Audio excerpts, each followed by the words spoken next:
Hey friend, let's talk about shoes or no shoes on the rebounder, okay? Because if you've been watching my channel for a while, you know I always am wearing sneakers, and I talk about it because my feet need the added support. But the other day I was in a mood. I did it barefoot, and it was on my JumpSport PRO with the extra strength bungees. And I always stress that because the JumpSport PRO, as it comes with the bungees that come with it, were okay, but I still felt like my body needed something more. And I was within the weight capacity of those bungees. But when I reached out to customer support and I was talking with them, they said, we think maybe you would benefit from the added strength. So that's adding extra tension to the extra strength bungees. And so when I put those on, you can feel a difference. And that has given me the support that I need to be able to move better, to feel more comfortable. Yeah, all the things. So I said, okay, let's try bouncing barefoot again. The last time I tried bouncing barefoot was in the very beginning of my journey. So I was still very new with rebounding, still building up my muscles and my capacity.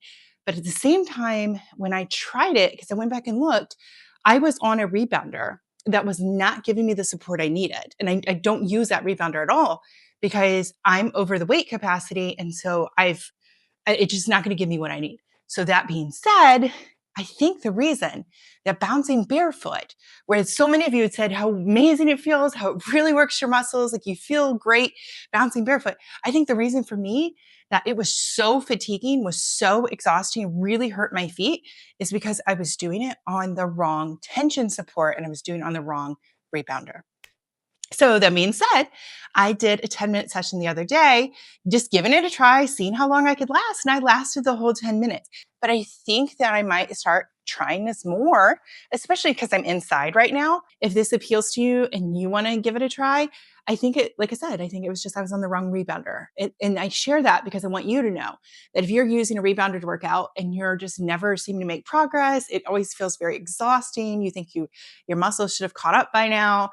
Like maybe it's not you at all. Maybe it's the rebounder because I was putting all that judgment on me and it really was, I just needed a better rebounder. So, all right, let's get started.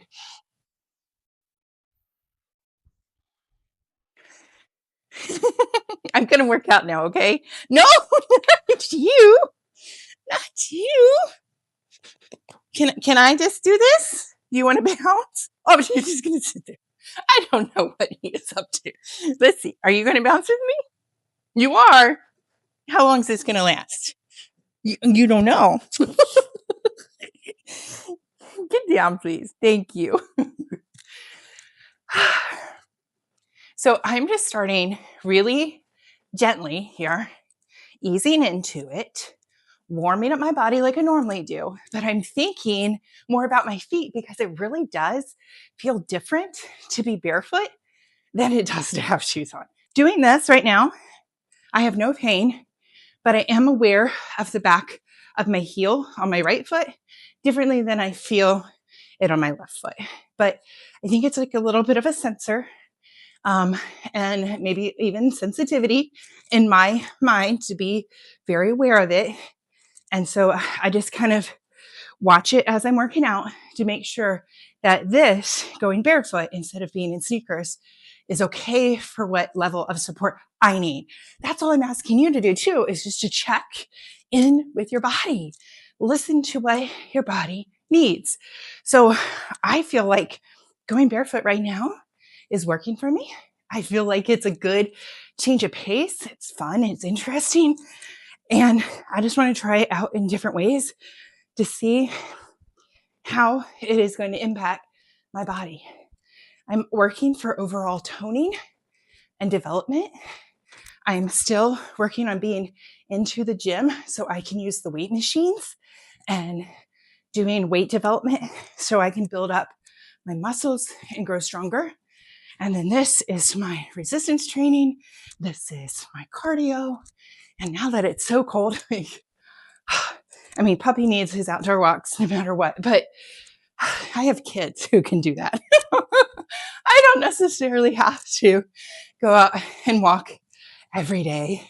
Right now, I think today, what it was the wind chill this morning, it was like 10 degrees.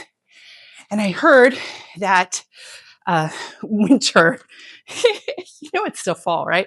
But winter weather is going to deepen later this week, and we're going to be negative, like in the teens for the wind chill. So the reason I say that I'm not so sad about not having all my outdoor walks right now is this, I get more fitness out of, I guess is the best way to say it.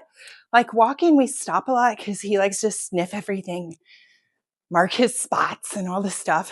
But at the same time, I notice the speed that I walk is so much slower. I would share this with you. It's a little bit different than some of the videos we've been doing because I have moved away from putting so much of the focus in each video on rebounding because, I mean, however long you've been following me, you've seen this is my journey using a rebounder for fitness, using a rebounder like to boost my energy. It does all those. I think this winter, this is going to be my first winter going through using a rebounder on a regular basis. And I'm really interested to see how much healthier I stay. Doing this has really just changed so much in my overall care of myself. And this channel is about my journey. But then as I expanded, I was like, you know what? This is also a great way that I just love talking to you, sharing, yes, about my own journey and my life and what I'm going through. I'm adding a little extra bounce right now if you want that. But my background is writing these books for women and all about the different ways that you think and feel so you can experience a better life. And I thought, what if I can have those conversations here?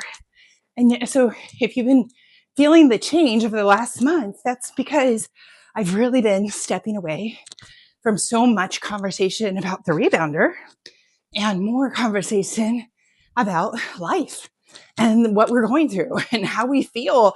And yeah, so I think that is a constant evolution. My natural disposition and background is just to teach at you. Because I am a university professor, I am an author, I am a coach, like all those capacities feel my love, my need to teach, to share. However, I don't think it is the best service for you all the time just to have me teaching at you.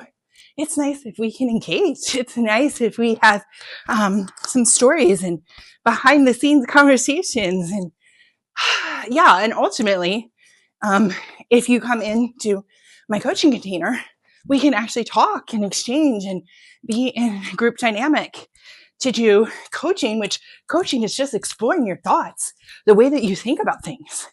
You tell somebody what you see as a problem. You tell somebody what's going on in your life and what's bothering you. I realize both those were negative examples, but it could also be, what am I trying to do and why do I keep putting it off? Why do I procrastinate? Why is this a challenge for me? I want to do it, but I can't seem to do it. There's so many ways you can get coaching. And coaching, a good coach, which I believe I am, and I've had a lot of training in coaching, and putting all that together is allowing me to hear what you're saying and just to help you to notice what you've said. I've had people come and get coaching and I will point something out that they said and they're like, what? I said that? And I was like, yes. And they're like, oh, I didn't even hear it that way. Or I will ask them a question that makes them think about something from a different perspective. That's the beauty of coaching. It helps to give you a different lens to see what you're going through. Because sometimes what we're going through becomes more complicated, becomes harder, all because of our own perspective. And we're going to keep seeing it that way because that's our brain feeding that to us. And that's our protection mechanism in a lot of ways, because your brain's trying to keep you safe. That's its job. And sometimes safe means not trying new things. Sometimes safe means procrastinating. Sometimes safe means thinking other people are the problem so you don't have to change. You see that? It's sneaky. It's very sneaky.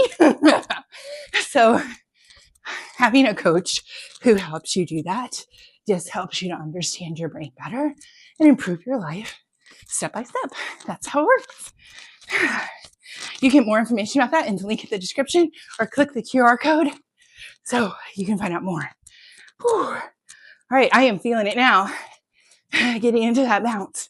Feeling it in my calves. Oh, nice and warm. Nice and warm. All right. All right. I'm going to get ready to wrap up this video so we stay within our 10 minutes. But thank you so much for joining me today, having this candid conversation. And I think we're going to try this more often. Not necessarily talking just about rebounding, but having these candid conversations. If you're okay hearing me get a little bit winded, I'll just make sure that the workouts I do on those conversations are a little gentler so I don't get totally out of breath. And if you have questions, drop them in the comments so that I can address that maybe on a future video. All right? Thanks so much for watching, and I'll talk to you tomorrow. Happy bouncing, friend.